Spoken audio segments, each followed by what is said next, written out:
Good afternoon. Welcome everyone to the Career Clinic free webinar. We're glad to have you here. And I'm just going to be taking you through my slides today. And we definitely will be meeting next week. But today I had some emergency, so I have to be away from the live presentation. But I'm sure you're going to get a lot from this as well. So last week was the 8th of April, and we were covering career path into management. And today, I just want to continue where we left off because I want to steer us up, to begin to look at what is next, to begin to look at what you are able to attain by charting your career path into management. So we cover one slide about what we did last week. Okay. So, as you know, my name is Falama today, and this is the Career Clinic net platform on Unique Women. Welcome if you're just joining us. So, charting your career path into management, I just say, with determination, with your desire, you will reach a solution. You will be able to chart your path, to always attain what you desire to attain. So this exercise here that we're doing is to open your thinking, open your thoughts, and help you to begin to navigate and be inspired to go ahead and do what you've always wanted to do. So last week we covered the key aspects of management. Leadership is one of it. All right. Now there are different things. People say, oh, leadership, people are born leaders. Yeah, but maybe I'm not too sure about that. If leadership is about the application of particular attributes, you can be born a leader because you are born into a royal family, but that doesn't mean you're able to apply your skills appropriately. Okay, so I believe mainly that leadership can be learned. Is a development trait we can develop into leadership. The same way you look at a young mom who's never had a baby before, and now she's had a baby and she has to bring up that child. So she has to learn the skills. She has to learn how to feed the child, how to nurture the child, how to coach the child, how to teach. So many things is happening. So by the time she gets to a second baby, third baby, fourth baby, you can see she's an expert. She knows exactly what to do. So that's the same thing about leadership. Now, it's all also about communication. Okay, we have to learn how to communicate with a variety of people that come from different varieties of backgrounds. Their beliefs are different. We need to learn on how we're able to communicate with people. So that's very key, in management and as a leader. And then we covered decision making. Decision making is always about you understanding the environment, what is happening. Okay, you have to consider everything. All right, you have to look at your alternatives. What are the substitutes? You have to understand that if there's a lot of uncertainty within the economy, for example, some ideas might not fly. Not because they're not good ideas, but just because the circumstances that you are presenting that is not suitable. All right, and you look at complexity, high risk consequences. All these things are the things you have to consider as a leader, as a manager. So, and why am I talking about this aspect of management? Because some of us might be in maybe not in a management role, as in a management role as supervisor, or people reporting to you, but in your role you're already exhibiting these skills, and that's where we need to think about you taking those opportunities forward. Okay, so culture of the organization is important. We covered that. You being motivated enough to perform is also important. And we also covered things around policies of the organization, what you should be aware of. All this is what we covered last week. So how are you going to take control of your career? And this here is the Career Clinic copyrighted path of how you can begin to look at taking charge of your career. We always talk about the entry point. I'll go more into details. When you're going into management, you need to understand what the entry point is. Okay, so entry point into that management role. All right. Now, then we've got opportunities that are always going to be there and achievements. Now, opportunities obviously is looking forward, achievements is looking backwards. Okay, what you've done already. All right, but there's always going to be opportunities, and then we are looking at forward thinking. How do you think? How do you begin to comprehend the things you want to do going forward? All right, and these are all the things I need you to begin to think of. I'll break them down as we go forward. But why do I have an arrow, sort of rotating around opportunities and achievements? Because a lot of us are stuck there. All right. If you've been in your maybe supervisory role for so long, or you've been in an administrative role, or your next role is a management role, I'm sure if you've been there for about 3 or 4 years, you're actually in this little bubble here. So you've got opportunities, all right, but a lot of those opportunities you're missing them, but you keep on gathering achievements. So you are gathering achievements because you know how to do the work so well, but you haven't got the confidence to step and use those opportunities to help you to then move to the next thing, which is about your vision, what you see, what is missing. All right. So this is trying to get us to understand that there are things that we need to have an overview of, all right, in order for you to begin to think, what's my next step?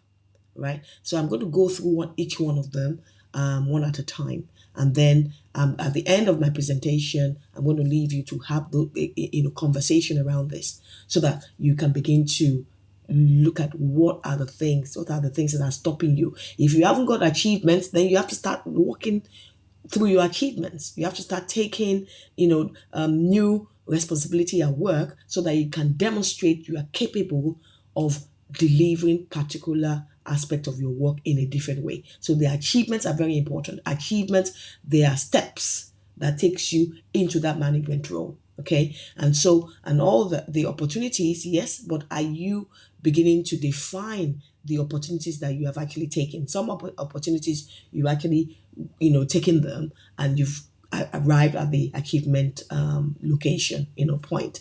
But there are a lot of us, if we keep going around a lot of that circle, is because we do not have the confidence that we should have in order to move to the next thing. Okay, now let's go to our next slide. So, entry point. The entry point into management, is always quite straightforward, especially when we're looking at, educational institutions. If you've gone into, done a degree, for example, most of some of the industries will take on a graduate to join the management program. I think McDonald's has got that program into management. A lot of the big stores have got that as well. Marks and Spencer's has got that as well.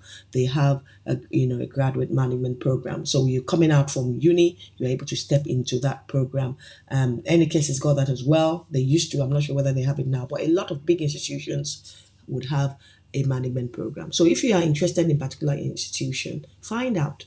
Go on, it could be a global company. Find out, how do I get into the graduate management program? Not all of the management programs are age specific.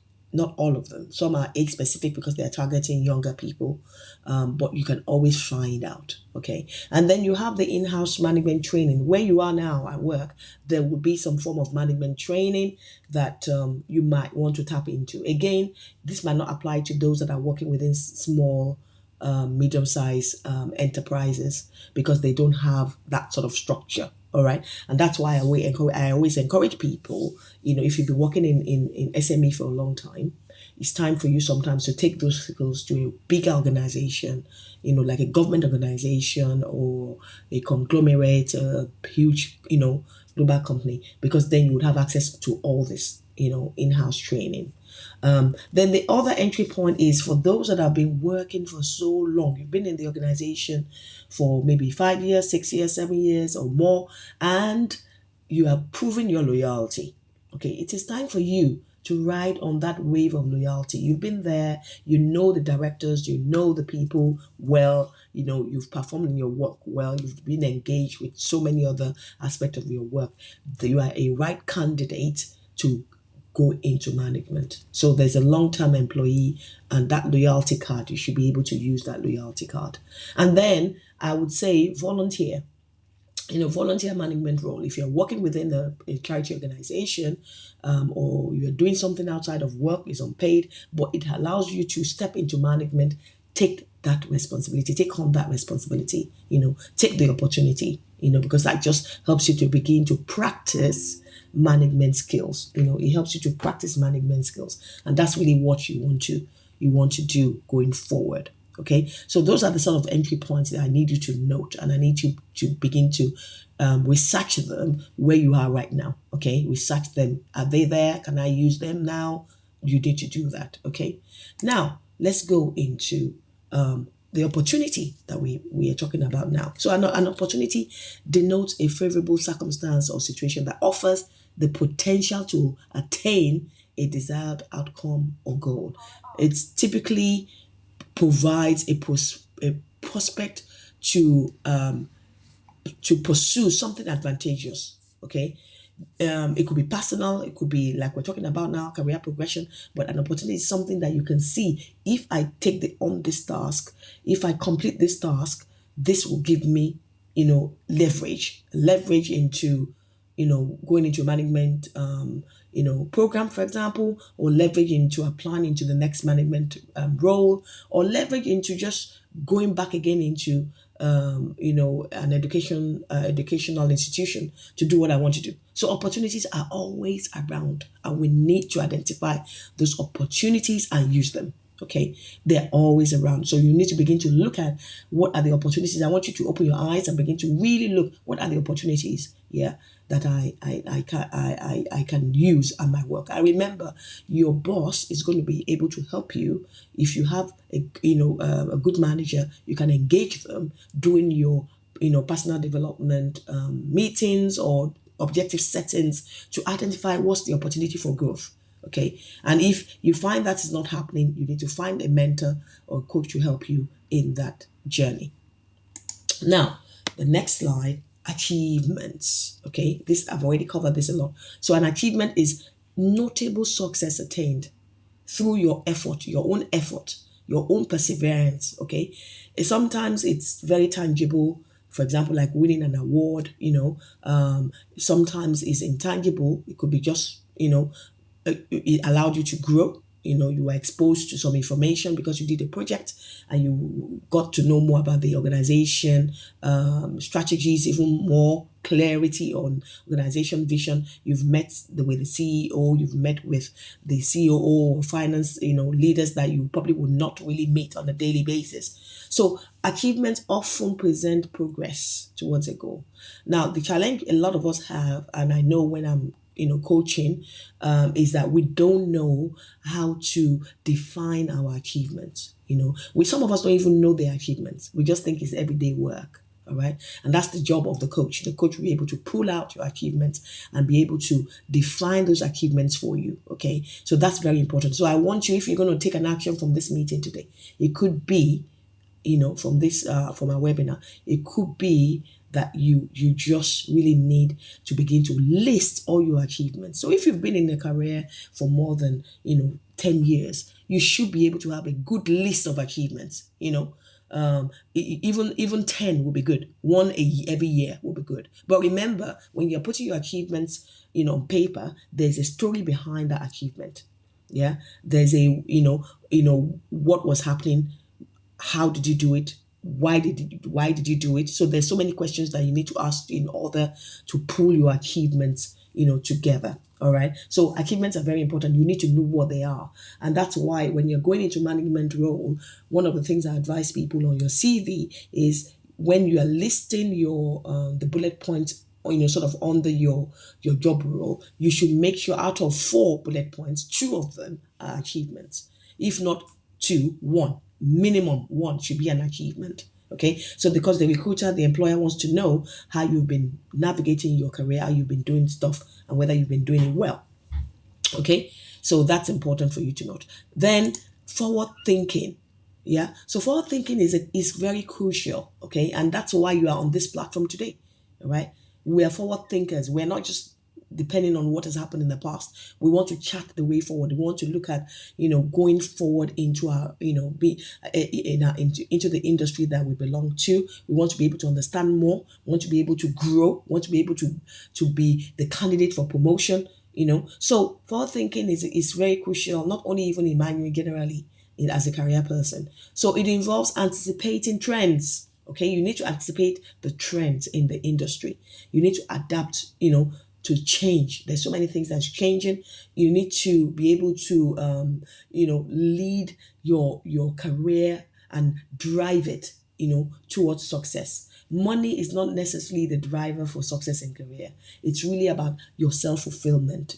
What makes you happy. You are striking the balance between work and life. You being able to really express your passion in what you do. Okay, and we speak a lot about transferable skills on this platform. So it's a bit like you identifying those transferable skills and making, using them for your own advantage. Okay, using them for your own advantage. So forward thinking includes innovative strategies, things that you want to do differently. Your employee development is part of that. Staying ahead of your competition is also part of that. Okay, so these are all the things that I need you to begin to think of in how you are going to really chart your way into management. They seem to be simple, but you need the effort to sit down and start thinking about these things. Okay, very important. So let's look at the tips I have for you today. I've got tips for you today. Well, that's really interesting. Good tips. Okay, first is self evaluation. We've done that on this platform many times. Get on with your self evaluation. Remember, it's not just only about you evaluating yourself. You can get your peer, some of your colleagues, peers evaluation review is also good. Or people that know you is also good. And then you begin to look at those opportunities that you can practice leadership skills. Okay, you know remember, we've covered leadership skills a lot here. We've covered goal setting and planning. Communication is a leadership skill. Delegation is a leadership skill. Dependability, when the organization depends on you, they look to you. You are in a strategic point. You are leading a strategic project, and so they are dependent on you. Integrity is a leadership trait. Integrity, decisiveness. You have to be able to make decisions. Okay, and again, you have to be a self-motivated person with passion. And we've covered things like conflict management and team building. All these are traits. They are part of the leadership skills. You have to be able to start practicing them at work. Okay, regardless of what they're calling your role, take the opportunity to practice these leadership skills, and it will be noted. Okay. Now, the other bit is also anticipate new responsibilities. Anytime you begin to get into leadership, you have to anticipate that your boss will recognize what you're doing and they'll give you stuff to do. All right. And those sort of opportunities are very important because it opens the door to conversations around, so what do I do next now? Oh, for some of us, I know some people would have deputized for maybe their manager before, and then they go back into their role. Deputizing for your manager is a good opportunity for you to milk, in order to say what next is there for me. All right. Okay. Very important. And even if there's no path in that organization that will help you to go to the next place, you can ask your boss, I deputize for you. I'm looking to go into management role and I'm applying. Will you support me? Ask those sort of questions. Will you give me a reference? Ask those questions. Then the other thing that we spoke about again is the work-life balance. Always make sure when you decide you're going into management, you are thinking about your life. It's a work-life balance. You have to think about what you are capable of doing, and that will not be stressful. And then engage a career coach. Engage us. We're here. We're here to support you to navigate. Okay. And so that's the end of my presentation, really. And I want to leave you with, an interactive session. All right. And that interactive session, the question is, how do you envision making a positive impact on your team or organization as a manager? How do you envision? Because if you have vision, you've identified a problem, that you can solve, that this is an opportunity for you to present that opportunity to your boss. Present it to the right people that are positive. They see your input as positive, but you still have to know what that solution is. You still have to envision it. So let's have a conversation, all right, as we wrap up today. How do you envision making a positive impact? What is that positive impact you want to make to your team today? What is that positive impact you want to make to your organization? What is the positive impact you can see the gap, but you know where you can add value? That might be that key that will take you to the next management role. Okay, so I'm going to leave you to have that conversation on the platform. And I look forward to seeing you guys next week. Don't forget, we have www.careerclinicnet.com. That's where you can subscribe, to our mailing list. You get to know where we are, what we are doing. We have big dreams for you, to achieve your objectives. So do stay in contact, with us as much as you can, and let's engage, let's drive our success together. Thank you very much. I'll leave you, with this interactive session so you can continue the conversation. Okay, speak to you later. Take care.